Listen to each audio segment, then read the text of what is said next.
नमस्कार दोस्तों, मैं हूं विकास सिंह। हमारे कौटिल्य एकेडमी प्रेस कॉम्प्लेक्स के इस डिजिटल प्लेटफॉर्म में आपका स्वागत है। आज एक नए मुद्दे के साथ फिर से दोस्तों, आप सबने इसमें देखा है एक बहुत ज्वलंत मुद्दा चल रहा है। पूरे देश में किसानों का आंदोलन चल रहा है। पंजाब, हरियाणा, तमिलनाडु और तेलंगाना आदि राज्यों के किसान बड़े पैमाने पर सड़कों पे हैं आज। आखिर क्यों? 3 अधिनियम इसमें आए हैं जो आज फिलहाल कल राष्ट्रपति की साइन हो गई है और वे एक्ट यानी कानून बन चुके हैं। वास्तव में ये जो कानून आया ये 5 जून को अध्यादेश के द्वारा आया। उसमें हंगामा नहीं हुआ, लेकिन अभी हाल में सितंबर में जब सरकार ने इन तीनों बिलों को लोकसभा और राज्यसभा से पास कराया तो पास कराने के तरीके और उस समय विपक्ष द्वारा बड़े पैमाने पर विरोध किया गया और यह कहा गया कि यह किसान विरोधी बिल है। तो किसान, भारत के लिए किसान एक अहम कड़ी है। भारत एक कृषि प्रधान देश है। हमारी अर्थव्यवस्था मैक्सिमम कृषि पर डिपेंड है। आज जो पूरे विश्व आर्थिक मंदी चल रही है, कोरोना वायरस का संक्रमण कारण से हमारी सभी की अर्थव्यवस्थाएं माइनस में जा रही हैं, उस समय भी भारत का किसान ही है जो कि खड़ा हुआ है और भारत को एक सशक्त देश बना के खड़ा रखा है। तो किसान के बारे में बात करना, किसान के बारे में सोचना आज जरूरी हो जाता है। 2006 में स्वामीनाथन कमेटी की रिपोर्ट आई थी जिसमें उन्होंने कहा था कि किसानों की स्थिति के लिए, किसानों को उद्धार के लिए सरकार को कुछ कदम उठाने चाहिए। लेकिन 2006 से एक लंबा समय हो गया, 2020 हो गया, तब तक कुछ नहीं किया गया। आज इस समय एक 3 बिल आया जिसका माना जा रहा है या विपक्ष कह रहा है कि किसान ही इसका विरोध कर रहे हैं। तो इन तीनों बिल के माध्यम से या तीनों अधिनियम के माध्यम से, तीनों कानून के माध्यम से हम समझते हैं कि यह क्या है, कितना किसानों के पक्ष में है, कितना किसानों के विरोध में है। 3 अधिनियम है इस समय। मैं अधिनियम बोल रहा हूं क्योंकि कल यह कानून बन गया। कल राष्ट्रपति जी की इस पर हस्ताक्षर हो गए हैं। कल के पहले जितने वीडियोज होंगे या कल के पहले जितनी बातें हुई थी तब तक वह एक बिल था और आज वह एक कानून बन गया, एक अध्यादेश के बाद वह अधिनियम बन चुका है। तो 3 हैं। पहला है कृषि उपज व्यापार, कृषि उपज व्यापार एवं वाणिज्य संवर्धन एवं सरलीकरण अधिनियम 2020। दूसरा है मूल्य आश्वासन एवं कृषि सेवाओं पर कृषक सशक्तिकरण एवं संरक्षण अनुबंध अधिनियम 2020। इसको कॉन्ट्रैक्ट फार्मिंग भी कर सकते हैं। और तीसरा है आवश्यक वस्तु संशोधन अधिनियम 2020। तीनों को अलग समझे हम। पहला कृषक उपज व्यापार एवं वाणिज्य संवर्धन सरलीकरण अधिनियम 2020। सब जरा हंगामा इसी को लेकर हो रहा है। दोस्तों, जब अंग्रेजों का समय था भारत में किसानों की हालत काफी दयनीय थी।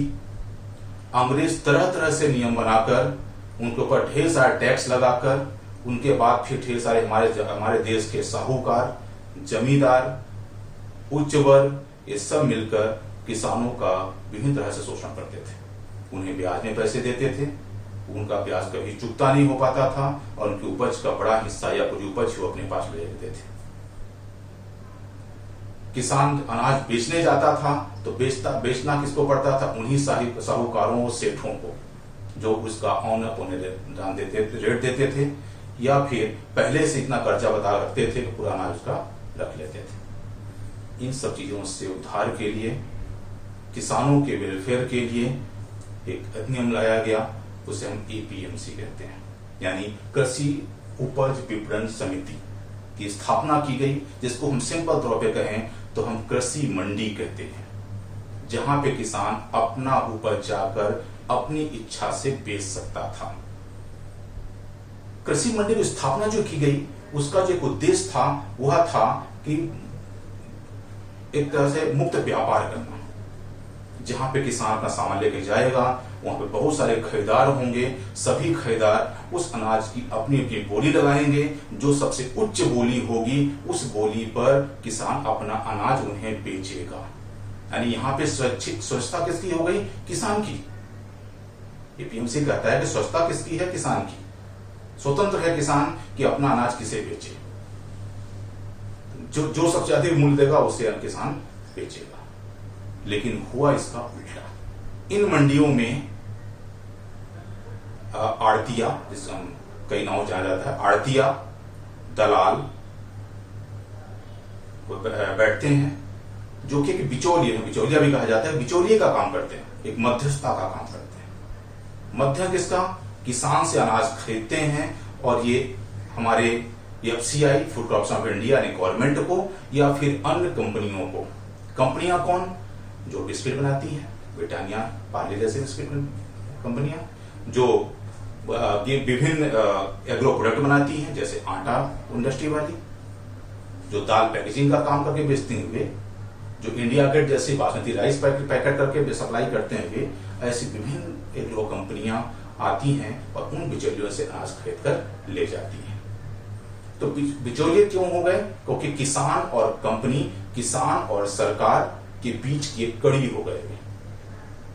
किसान मुक्त हो जाता था अपना अनाज बेचकर, उसे जल्दी बेचना होता है, उसे बेचकर, बिचौलियों को बेचकर आराम से घर आ जाता है।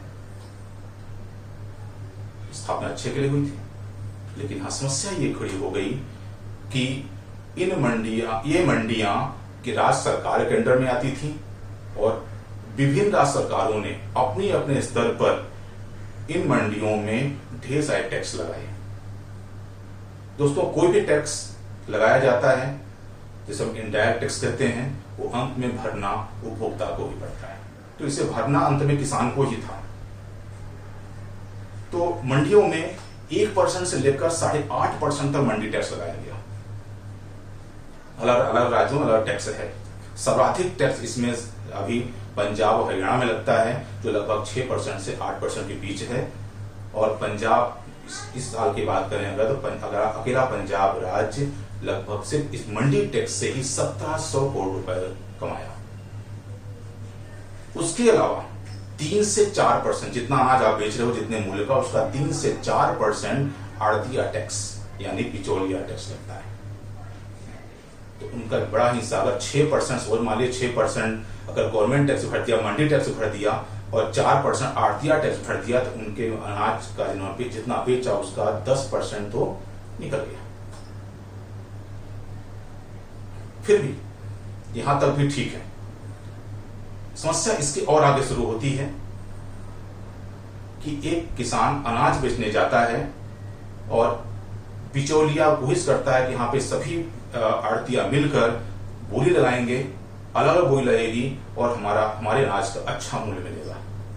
लेकिन समस्या यहाँ है कि जितने बिचौलिए हैं उनका सबका अपना एक संगठन है, वो इकट्ठे हो जाते हैं, आपस में मिल जाते हैं और एक रेट तय कर देते हैं कि इस मूल्य से अधिक कोई बोली नहीं लगाएगा, और बोली में सब कम होती है। या फिर किसान को वो किसी न किसी प्रकार से परेशान करके और कहते हैं कि आपका जो अनाज है वो तो लो क्वालिटी का है, थर्ड क्वालिटी का है, इसका इससे ज्यादा मूल्य नहीं मिल सकता। अगर एक आड़तिया ने कह दिया तो दूसरा आड़तिया उसका विरोध नहीं करता या उससे अधिक बोली नहीं लगाता। प्रभावित कौन हो रहा है? किसान। तो हमेशा ये कोशिश की जाती है आड़तियों के द्वारा कि किसान का अनाज कम से कम मूल्य में खरीदा जाए। अब कभी आप परखना, जब भी आप भी अभी धान और सोयाबीन का सीजन चल रहा है, कटने वाली है फसलें और नवंबर अक्टूबर लास्ट नवंबर तक फसलें आएंगी, तो आप कभी उसमें का रेट देखना। जब फसल आने का, मंडी जाने का टाइम होता है, उसमें रेट न्यूनतम हो जाते हैं। और जब किसान अपना अनाज पूरा मंडी में बेचकर और घर जा चुका होता है, किसान के हाथ से अनाज पूरा आड़तिया या फिर कहें दलाल या फिर कहें मंडी के जो लोगों के पास पहुंच जाता है, तो धीरे धीरे रेट बढ़ना शुरू हो जाता है और टॉप पे पहुंच जाता है। ये पूरा जो गेम है, जो सिस्टम है, ये आड़तियों के द्वारा बनाया गया है। सरकार ने इन्हें समाप्त करने का प्रयास किया। आप अपने घर में अगर जो भी अनाज यूज करते हैं या फिर जो फल या सब्जियां यूज करते हैं, अगर हम एक सिंपल से एग्जांपल है, छोटी सी फूल गोभी, आप अगर घर में 20 रुपए का एक फूल लेके आते हैं फूल गोभी का, तो किसान ने उसे कितने बेचा होगा? मंडी में किसान ने उसे सिर्फ 2 या 3 रुपए बेचा होगा। तो 3 रुपए का फूल गोभी आड़तिया आगे 10 या 12 या 15 रुपए में बेचते हैं और आपके घर तक आते आते 20 रुपए हो जाता है। तो मैक्सिमम किसने कमाया? ये आड़तियों ने। इससे छुटकारा दिलाने के लिए सरकार ने या कृषि उपज व्यापार एवं वाणिज्य संवर्धन सरलीकरण अधिनियम लाया और इसके तहत ने कहा कि किसान किसी को भी कहीं भी किसी भी राज्य में अपना फसल बेच सकता है। वह ऑनलाइन भी बेच सकता है, ऑफलाइन बेच सकता है और इसके तहत इस मंडी, सरकारी मंडी के अलावा बाहर प्राइवेट मंडियां भी हो सकती हैं, तो वह प्राइवेट मंडी में बेच सकता है, जिससे उसको बिचौलियों से पाला नहीं पड़ेगा, बिचौलियों से उसका अंत हो जाएगा। अब जो बिचौलिए आड़तीय जो उसे तरह के लूटते थे, वह मुक्त है। अगर यहाँ पे अच्छा रेट नहीं मिल रहा है, मैं उस मंडी में चला जाऊंगा, प्राइवेट मंडी में चला जाऊंगा, वहां अच्छा रेट मिल जाएगा। उस प्राइवेट मंडी में डायरेक्ट कंपनियां आके डायरेक्ट किसानों से अनाज खरीद सकती हैं, या फिर जिस मंडी में जहां उससे अच्छा रेट मिलेगा, जो आड़तीय उसे अच्छा रेट देगा, उसके बाद बेच सकते हैं। या फिर उन्हें लगता है कि मुझे उत्तर प्रदेश में या मुझे महाराष्ट्र में या फिर राजस्थान में या अदर किसी राज्य में मुझे इसका अच्छा मूल्य मिल रहा है, मैं अपना अनाज वहां बेच सकता हूं जाकर। तो ये प्राइवेट मंडी बनाने की बात की गई, इसमें कुछ रूल्स बनाए गए। ये प्राइवेट मंडी में कहा गया कि 3 दिन के अंदर भुगतान देना जरूरी है, प्लस अगर किसी प्रकार से विवाद होता है तो उस विवाद में 3 महीने के अंदर उस विवाद का निपटारा होना जरूरी है। ये भी रूल्स में है। तो सरकार दावा करती है कि इस आधार पे मैं किसानों के भले के लिए नियम लाया हूं और इससे किसानों का भला होगा, बिचौलियों से उनकी सुरक्षा की जाएगी। लेकिन विपक्ष का विरोध कर रहा है, मायादार किसान उसका विरोध कर रहे हैं। इनकी आड़ में बड़े पैमाने पर कहीं न कहीं बिचौलिए या आड़ती विरोध कर रहे हैं। राज्य सरकारें या फिर विपक्ष कहें विरोध करना उनका बनता है। क्यों? क्योंकि एक बड़ा जो राज्य सरकार का टैक्स के द्वारा जो इनकम थी वो उनकी जा रही है। यह जो मुद्दा था, कृषि आज जो मुद्दा है या मंडी का जो मुद्दा है, ये राज्य सूची में आता है। अब ये केंद्र में चला जाएगा, तो नियम केंद्र ने बना दिया। ये भी विरोध का विषय है कि इस पे नियम केंद्र ने क्यों बनाया। हालांकि हम शोषण की बात करें उसमें भी है कि अगर कोई ऐसा राज्य सरकार का या राज्य का सरकार का विषय का मुद्दा होता है जो पूरे देश के लिए है या पूरे देश उससे प्रभावित होता है, ऐसे मुद्दे पे केंद्र सरकार अपना कोई भी नियम बना सकती है। ये भी उसमें अनुबंध है, तो केंद्र सरकार नियम बना सकती है यहाँ पे। लेकिन चूंकि लाभ राज्य सरकारों का कम हो रहा है, इसलिए राज्य सरकारों का विरोध करना वाजिब है। अब हम बात करें अगर सरकार जो दावा करे उस पर कि कमियां क्या हो सकती हैं, तो दोस्तों भारत गरीब किसानों का देश है। यहां पे आज भी 80% से अधिक किसान छोटा किसान है, लघु किसान कहते हैं, जिसके पास 2 हेक्टेयर से भी कम जमीन है। वह कितना अनाज दूसरे राज्यों में बेच के आएगा? उसके बाद कुल मिला के एक ट्रैक्टर या 2 ट्रैक्टर अनाज हुआ ही है, या 20 कुंटल या 50 कुंटल अनाज हुआ है, वो कितना दूर तक, यहां से पंजाब उसको बेचने जाना है तो कैसे बेच सकता है? तो दूर राज्य में बेच सकता है, किसी को बेच सकता है, ये लाभ नहीं है। और छोटे किसान से कोई बड़ी कंपनी खरीदने नहीं आएगी अनाज, क्योंकि बड़ी कंपनी को भी बहुत सारा स्टॉक एक साथ चाहिए, इकट्ठा चाहिए। तो कहीं न कहीं बिचौलिया तो बीच में आएगा, जो इन छोटे किसानों से इकट्ठा करेगा अनाज और जाके कंपनियों को या अन्य किसी को बेचेगा या दूसरे राज्य में बेचेगा।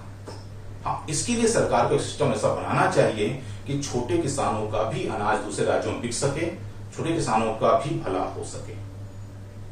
बड़ा किसान तो अपना कहीं बेच सकता है, लेकिन छोटे किसान का क्या होगा, वो कैसे इसका लाभ उठा पाएंगे, इसके बारे में सरकार को सोचना चाहिए, एक स्पष्टीकरण देना चाहिए।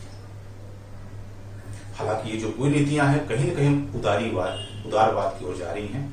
जिस प्रकार 1991 में इंडस्ट्री में, उद्योग में उदारवाद लाया गया, उसी प्रकार सरकार कहती है कि इन नीतियों द्वारा हम कृषि क्षेत्र में भी उदारवाद ला रहे हैं। बड़ी कंपनियों को, प्राइवेट कंपनियों को हम कृषि क्षेत्र में उतार रहे हैं, जिससे किसान से डायरेक्ट उनका संपर्क होगा और वो कहीं कहीं किसान को डायरेक्ट प्रॉफिट फायदा पहुंचाएंगे। समय बताएगा कि क्या होता है। इसके साथ विरोध एक बड़ा क्यों है, जो हमारे विपक्ष या अन्य लोग मांग कर रहे हैं कि सरकार कहीं न कहीं यहाँ पे मंडियां समाप्त करने के प्रयास कर रही है, या फिर एक जो एमएसपी है, दूसरी चीज एपीएमसी में हम मंडी में अनाज बेच पाते थे, दूसरा जो किसान अनाज बेचता था, खासकर छोटा किसान जो अनाज बेचता था, वो था एमएसपी, यानी न्यूनतम समर्थन मूल्य पर। जो सरकारें एक न्यूनतम समर्थन मूल्य तय करती है, उसमें अनाज खरीदती किसानों से। किसानों के लिए सबसे लाभदायक जगह हुई थी जहां अपना अनाज एक अच्छे मूल्य पर जाके बेचते थे। सब ज्यादा प्रॉब्लम यहीं पे हो रही है, किसानों के ही डर सता रहा है और विपक्ष इसी मुद्दे को आगे उठा रहा है कि किसानों से ये न्यूनतम समर्थन मूल्य छीना जा रहा है। तो एमएसपी क्या देखें, सरकारें, राज्य सरकार किसी भी अनाज का, इसके अंदर 22 क्रॉप्स हैं, 22 अनाजों को इसमें शामिल किया गया है। 22 अनाजों के सरकार एक न्यूनतम मूल्य तय करती है कि 1 कुंटल अनाज का इतना कीमत कम से कम सरकार आपको देगी, गारंटी देती है इस चीज की। और इसके लिए हर किसान का एक लिमिट तय किया जाता है, एक किसान, इस किसान से हम इतना कुंटल अनाज एमएसपी के थ्रू खरीदेंगे, और वह किसान उतने मूल्य में जाके खरीदता है, अपना अनाज बेचता है, उसे मार्केट वैल्यू से अच्छी वैल्यू वहां पे मिलती है। लेकिन इसके में कुछ कमियां है। एक रिपोर्ट के आधार पर भारत में केवल 6% किसान ही या 6% अनाज ही एमएसपी के थ्रू बिक पाता है। दूसरी समस्या कि हमने कहा लिमिट, एक किसान से कितना अनाज खरीदा जा सकता है, इसकी एक लिमिट होती है एमएसपी में। तो किसान पूरा अनाज नहीं बेच पाता, या फिर कई किसानों में किसी कारण, समस्याओं के कारण से एमएसपी में उनका नाम नहीं आ पाता। कुछ बड़े किसान अपने सेटिंग करके वहां पे पूरा अनाज बेच लेते हैं, कई छोटे किसान वहां पे जाके बेच ही नहीं पाते, पहुंच ही नहीं पाते वहां तक एमएसपी तक। तो यहां पे कुछ समस्याएं हैं। तो अगर हमारे पास 100 कुंटल अनाज है तो हम हमारा 20 कुंटल बेचने का है, तो 80 कुंटल तो हमें कहीं ना कहीं बेचना पड़ेगा हर जगह एमएसपी के अलावा। आज ही बेचते हैं लोग, या ओपन मंडियों में बेचते हैं, या कहीं प्राइवेट जाके बेचते हैं। आज भी बहुत सारे प्राइवेट मंडियां हैं, आज भी बहुत सारे प्राइवेट दुकानदार हैं जो कि डायरेक्ट किसान से अनाज खरीदते हैं। अब इसको एथराइज किया जा रहा है। तो एमएसपी से इतना ज्यादा किसानों का भला नहीं है जितना हल्ला किया जा रहा है। एमएसपी तो रहना चाहिए, सरकार भी कह रही है कि एमएसपी तो है, एमएसपी हम नहीं हटा रहे, न्यूनतम समर्थन मूल्य आपको मिलता रहेगा, जिस प्रकार से सरकार खरीदी करती थी करती रहेगी, प्लस एपीएमसी के आधार पर जो मंडियां हैं वो भी स्थापित रहेंगी। उसके साथ एक सब्स्टिट्यूट भी दे रहे हैं, वो प्राइवेट मंडी का या ओपन मार्केट का। इसके साथ दूसरा जो कहा गया, मूल्य आश्वासन एवं कृषि सेवाओं पर कृषक सशक्तिकरण एवं संरक्षण अनुबंध अधिनियम 2020। इस अधिनियम के तहत दूसरा अधिनियम जो लाया गया सरकार के द्वारा, और इस अधिनियम के तहत सरकार ने, गवर्नमेंट ने कॉन्ट्रैक्ट फार्मिंग की बात की, अनुबंध फार्मिंग की बात की। कॉन्ट्रैक्ट फार्मिंग होता है कि कोई भी कंपनी, कोई भी बड़ा इंस्टीट्यूट किसानों से डायरेक्ट आकर उनके कृषि के लिए एडवांस में उन्हें पैसा दे सकता है, उनसे यह दावा करता है कि आप मेरे लिए अनाज उगाओ, ये इस प्रकार का ये अनाज उगाओ, और इस मूल्य पर आपसे हम ये अनाज खरीद लेंगे। तो मूल्य पहले तय कर दिए थे। किसने किया? कंपनियां किया, इंस्टीट्यूट्स की, किसान के पास आकर कि आपको ये मूल्य हम देंगे ही देंगे। किसानों को लाभ है। आज भी कॉन्ट्रैक्ट फार्मिंग ऐसा नहीं, कॉन्ट्रैक्ट फार्मिंग नया कंसेप्ट है। कॉन्ट्रैक्ट फार्मिंग आज भी हमारे भारत में कई क्षेत्रों में चल रही है। आप पश्चिम बंगाल, उड़ीसा और असम साइड जाए तो वहाँ पे बड़े पैमाने पर बासमती राइस का उत्पादन होता है, और वहाँ पे इंडिया गेट और जैसे बहुत सारी जो कंपनियां हैं जो बासमती राइस का इंपोर्ट एक्सपोर्ट करती हैं, वो उसका बिजनेस करती हैं, वो वहाँ पे कॉन्ट्रैक्ट फार्मिंग आज भी करती हैं। किसानों को एडवांस पैसा देकर एडवांस में अपना एरिया कवर करती हैं और कहती हैं इतना यहाँ पर बासमती राइस उगा क्या मुझे तो। आज भी है कर्नाटक और तमिलनाडु ऐसे राज्यों में कई पल्प बनाने वाली कंपनियां वहां पे कॉन्ट्रैक्ट फार्मिंग करती हैं और वहां पे बागीचा गार्डन लगवाती हैं और विभिन्न प्रकार के फल उत्पादन करवाती हैं और उनसे कॉन्ट्रैक्ट के फार्मिंग थ्रू पहले से एडवांस उनका रेट तय करके उनसे फसल ले लेती है। तो है इसे गवर्नमेंट ने अथॉराइज किया कि अब एग्रीकल्चर के में भी छोटे किसानों से भी पूरा गांव से इकट्ठे मिलाकर कंपनियां आ सकती हैं और एडवांस में उन्हें पैसे देकर या एडवांस उन्हें रेट तय करके वह उनसे अनाज ले सकती है। अच्छा है, लेकिन यहां भी कहा जा रहा है कहीं न कहीं छोटे किसानों का अंत होगा, छोटे किसान शोषित होंगे, कंपनियां यहां पे लाभ उठाएंगी, कंपनी अपनी इच्छा से वहां पे अनाज उगवाएंगी, किसान की इच्छा खत्म होगी। लेकिन ऐसा कोई बाउंडेशन नहीं है, किसान की इच्छा खत्म होगी, किसान की इच्छा खत्म नहीं हो सकती, क्योंकि बाउंडेशन नहीं है कि कंपनी ने कहा कि आपको यहाँ पे अनाज मेरी इच्छा से उगाना ही पड़ेगा। वो तो एक कॉन्टेक्ट है, हमने कहा कि आप, मैं चाहता हूं कि आप यहाँ पे हमारे लिए आलू उगाएं, मैं चिप्स बनाने वाली कंपनी हूं, मैं चाहता हूं मुझे आलू की जरूरत है और इस गांव में आता हूं, सभी किसानों से कहता हूं मुझे आप सब लोग आलू उगा के मुझे दें और उस आलू की कीमत आपको मैं 20 रुपए किलो की कीमत से वो आलू मैं खरीद लूंगा, मैं आपसे वादा करता हूं, आप लिखित ले लो, कितना कुछ पैसे चाहोगे।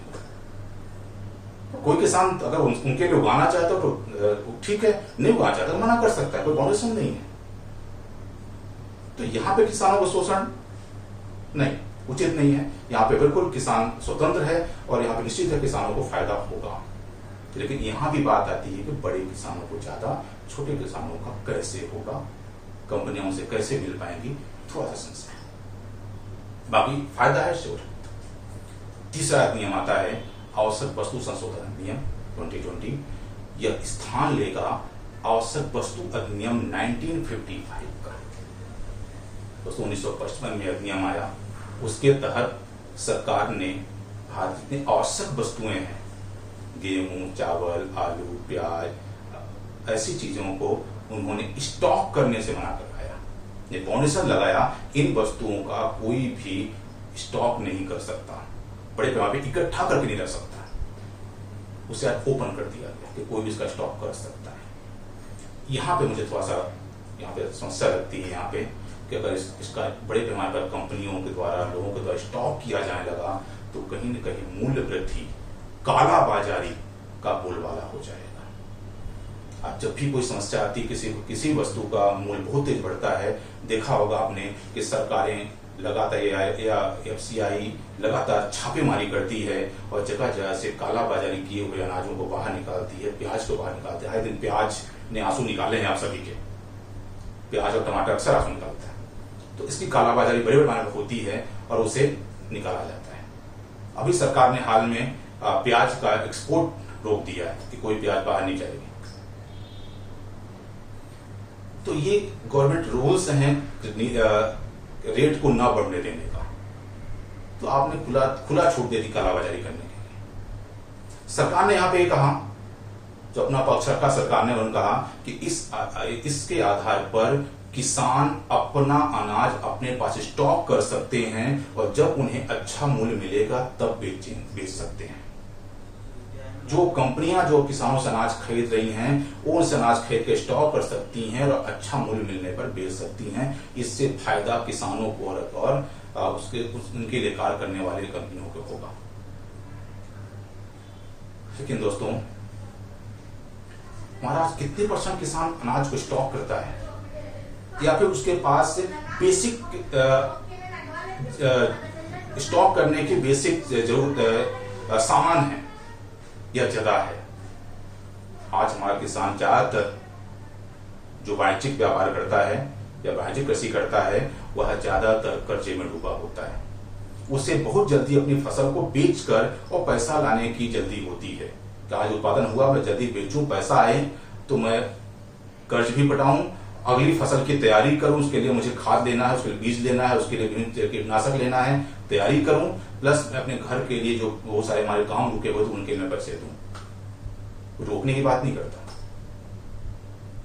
प्लस एक गोडाउन की अगर बात करें हम, अगर हम शीतगृह या कोल्ड स्टोरेज की बात करें, तो भारत में आज भी अपने जितना उत्पादन होता है उस उत्पादन का केवल 20% ही गोडाउन है। पूरा उत्पादन रखने के बाद क्या गोडाउन ही नहीं है, ना सरकार के पास ना प्राइवेट में, तो स्टॉक कहां करेंगे। प्लस जो गोडाउन है वो भी सिंगल उत्पाद वाले हैं। हमारे भारत के टोटल गोडाउन का 80% आलू में यूज होता है, यानी शीतगृह कोल्ड स्टोरेज है जो आलू में यूज किए जाते हैं। हर वस्तु अलग अलग गोडाउन रखी जाती है, अलग अलग प्रकार से उसको स्टोरेज किया जाता है। तो हमारे पास तो बेसिक आवश्यकता, बेसिक चीजों की कमी है। तो जमा करके रखना, किसानों का इससे फायदा होगा, ये दूर दूर तक समझ नहीं आता। तो ये तीसरा जो अधिनियम है ये कहीं ना कहीं हमें कमी महसूस कराता है, जिससे कालाबाजारी बढ़ने के चांसेस बहुत ज्यादा है। बाकी सरकार की अपनी सोच है, हो सकता है इसके लिए कुछ और व्यवस्थाएं की जाए आगे, इसमें कुछ और संशोधन किए जाएं और ये भला हो। लेकिन कहीं इतना तो स्पष्ट है कि सरकार कहीं न कहीं उसकी जो इच्छा शक्ति है वो कृषि क्षेत्र में भी उदारीकरण की है, और इससे आने वाले समय में किसानों का अच्छा लाभ हो सकता है। धन्यवाद।